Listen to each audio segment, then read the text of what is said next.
How can startups avoid hidden clauses in investor term sheets? Imagine signing a document that could change how much control you have over your company or how much of your ownership you keep. That's why understanding what's in a term sheet is so important.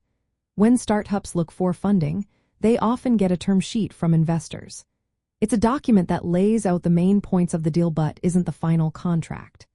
Still, it can contain tricky clauses that might not seem obvious at first. These hidden clauses can affect your control, your share of the company, or future funding rounds. So, how do you avoid falling into that trap? First, you need to know what a term sheet is really about. It's a guide for negotiations, not a binding agreement, but it sets the tone for the final deal.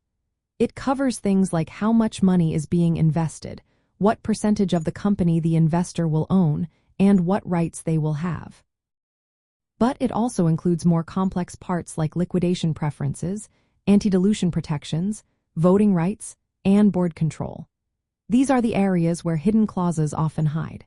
Liquidation preferences determine how investors get paid if the company is sold. Sometimes they get paid before founders, or even get multiple times their original investment.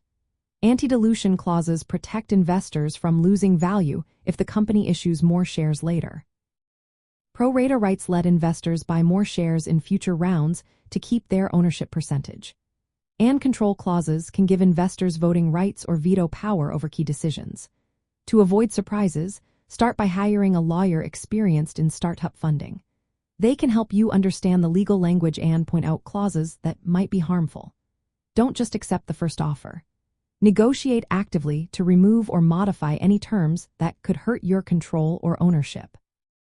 Use standard templates from trusted sources like the National Venture Capital Association or Y Combinator as benchmarks. These models show fair terms and help you spot unusual clauses. Think about how each clause will impact your company in the long run. Will it make future fundraising harder? Could it limit your ability to make decisions? Also, educate your founding team. The more you understand about these terms, the better you'll be at spotting potential problems.